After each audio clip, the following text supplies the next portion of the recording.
Hey, good morning. We're picking back up in Matthew chapter 17. Now, after 6 days, Jesus took Peter, James, and John, his brother, led them up to a high mountain by themselves, and he was transfigured before them. His face shone like the sun, and his clothes became as white as the light. And behold, Moses and Elijah appeared to them, talking with him.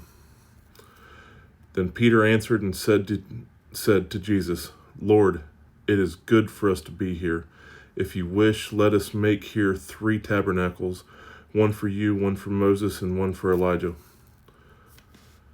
While he was still speaking, behold, a bright cloud overshadowed them, and suddenly a voice came out of the cloud saying, This is my beloved Son, in whom I am well pleased. Hear him. And when the disciples heard it, they fell on their faces and were greatly afraid. But Jesus came and touched them and said, Arise and do not be afraid. When they had lifted up their eyes, they saw no one but Jesus only. Now as they came down from the mountain, Jesus commanded them, saying, Tell the vision to no one until the Son of Man is risen from the dead. And his disciples asked him, saying, Why then do the scribes say that Elijah must come first? Jesus answered and said to them, Indeed, Elijah is coming. Indeed, Elijah is coming first and will restore all things. But I say to you that Elijah has come already, and they did not know him, but did to him whatever they wished. Likewise, the Son of Man is also about to suffer at their hands. Then the disciples understood that he spoke to them of John the Baptist, saying, Lord, have mercy on my son, for he is I'm sorry, I skipped a part. Then the disciples understood that he spoke to them of John the Baptist.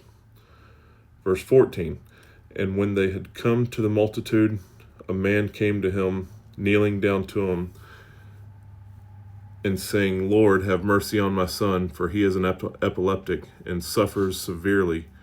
For he often falls into the fire and into the water.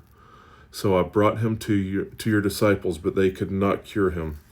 Then Jesus answered and said, O faithless and perverse generation, how long shall I be with you? How long shall I bear with you?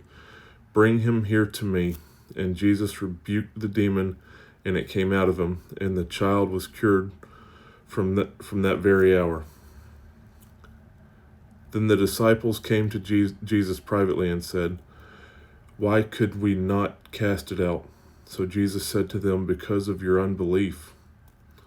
For assuredly I say to you, if you have faith as a mustard seed, you will say to this mountain, Move from here to there, and it will move. And nothing will be impossible for you. However, this kind does not go out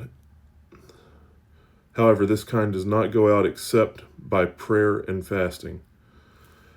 Now while they were staying in Galilee, Jesus said to them, The Son of Man is about to be betrayed into the hands of men, and they will kill him. And the 3rd day he will be raised up. And they were exceedingly sorrowful. When they had come to Capernaum, those who received the temple tax came to Peter and said, Does your teacher not does not pay the temple tax? He said, Yes. And when he had come into the house, Jesus anticipated him, saying, What do you think, Simon? From whom do the kings of the earth take customs or taxes? From their sons or from strangers? Peter said to him, From strangers. Jesus said to him, Then the sons are free. Nevertheless, lest we offend them, go to the sea, cast in a hook, and take the fish that comes up first. And when you have opened its mouth, you will find a piece of money. Take that and give it to them for me and you. All right, folks, that was chapter 17. Sorry I stumbled a little bit. I'm still a little tired this morning, but thank y'all for sticking with me. Love y'all. God bless. Have a great day.